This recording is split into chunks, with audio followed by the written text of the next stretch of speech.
సంఘం విద్యుత్ శాఖ కార్యాలయంలో విద్యుత్ శాఖ ఏఈ మన్మథరావు మీడియా సమావేశం నిర్వహించారు. ముందుగా మండలంలోని విద్యుత్ వినియోగదారులకు ముందస్తు సంక్రాంతి శుభాకాంక్షలు తెలియజేశారు. గాలిపటాలు ఎగరవేసేటప్పుడు తప్పనిసరిగా భద్రతా నియమాలు పాటించాలని సూచించారు. గాలిపటాలను ఎప్పుడూ విద్యుత్ తీగలు, ట్రాన్స్ఫారంలు ఉన్న ప్రాంతాలకు దూరంగా ఖాళీ ప్రదేశాలలో మాత్రమే ఎగరవేయాలని ఆయన తెలిపారు. మైదానాలు, పొలాలు వంటి ఓపెన్ ఏరియాలు ఇందుకు అనుకూలమని పేర్కొన్నారు. ముఖ్యంగా మాంజా దారాలను ఉపయోగించకూడదని స్పష్టం చేశారు.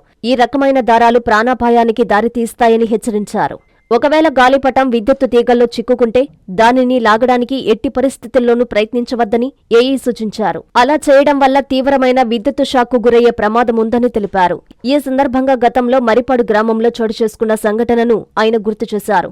ఇటువంటి సంఘటనలు మళ్లీ పునరావృతం కాకుండా అందరూ అప్రమత్తంగా ఉండాలని కోరారు. పిల్లలు గాలిపటాలు ఎగరవేసే సమయంలో తల్లిదండ్రులు, పెద్దలు తప్పనిసరిగా పర్యవేక్షించాలని సూచించారు. విద్యుత్ వినియోగదారులందరికీ నమస్కారం. ముందుగా అందరికీ సంక్రాంతి శుభాకాంక్షలు. మా విద్యుత్ వినియోగదారులకి, రైతులకి, ప్రజలందరికీ కూడా.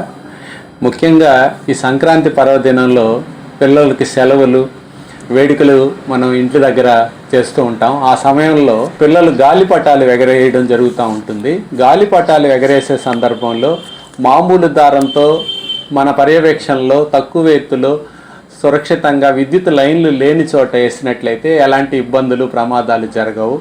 అలా కాకుండా పిల్లలు పెద్దలకు తెలియకుండా వాళ్ళు ఆ గాలిపటాలు, పెద్ద గాలిపటాలు, వాటికి దారం కూడా మాంజా దారం అని చెప్పి దానికి పూత వేస్తారు. వేరే దారం తెగేటట్టుగా దీనికి పూతలు వేసి మాంజా దారంతో గాలిపటాలు ఎగరేయడం పిల్లలు ఇప్పుడు ఎక్కువ చేస్తూ ఉన్నారు. ఈ కారణంగా కూడా ఇవి పోయి కరెంటు తీగలకు గనక ఇరుక్కున్నట్టయితే ఆ దారం నుంచి కరెంటు ప్రవహించి ప్రమాదం జరుగుతుంది. గతంలో కూడా ఇక్కడ మన మండలంలోనే మరిపాడు గ్రామంలో ఇలా చేస్తూ ఉన్నప్పుడు ఆ దారము ఆ కరెంటు తీగలికి తగిలి పిల్లవాడి వీపుకి దారం అంటుకొని గాయాల పాలయ్యాడు. కాబట్టి ఎట్టి పరిస్థితుల్లో మనము ఈ గాలిపటాల విషయంలో పిల్లలు గాలిపటాలు ఎగరేసేటప్పుడు అటు చుట్టూ లైన్లు లేని ఖాళీ ప్రదేశాల్లో, ఇసుక మేటల్లో, అందుకనే మనం పెన్నా తీరంలో ఇట్లా వేస్తాం. అలాగే పొలాల్లో కూడా విద్యుత్ లైన్ లేని చోట ఈ పనులు చేయాలి.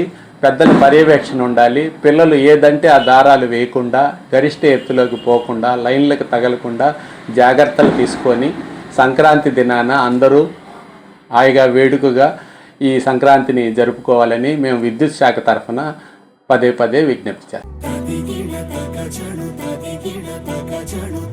మీ చందన స్వర్ణ మందిర్లో సంక్రాంతి స్వర్ణ సంబరాలు. 5,000 రూపాయల బంగారు ఆభరణాల కొనుగోలుపై ఒక గిఫ్ట్ కూపన్ పొందండి. ఒకే కూపన్ పై డైలీ డ్రా లేదా వీక్లీ డ్రా లేదా బంపర్ డ్రా గెలుచుకునే అరుదైన అవకాశం. బంగారు ఆభరణాల తరుగు VA పై 25% ఫ్లాట్ తగ్గింపు. డైమండ్ ఆభరణాల డైమండ్ ధరపై 20% ఆఫ్. సిల్వర్ రెగ్యులర్ ఆర్టికల్స్ పై తరుగులేదు, మజూరీ లేదు. పొదుపే బంగారమాయరా.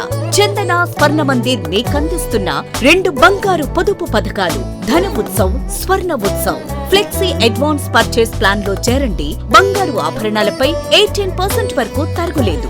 చందన స్వర్ణ Mandir, area hospital road, Adoni మరియు ఆర్టీసీ బస్టాండ్ ప్రక్కన GNT రోడ్, సుళ్లూరుపేట.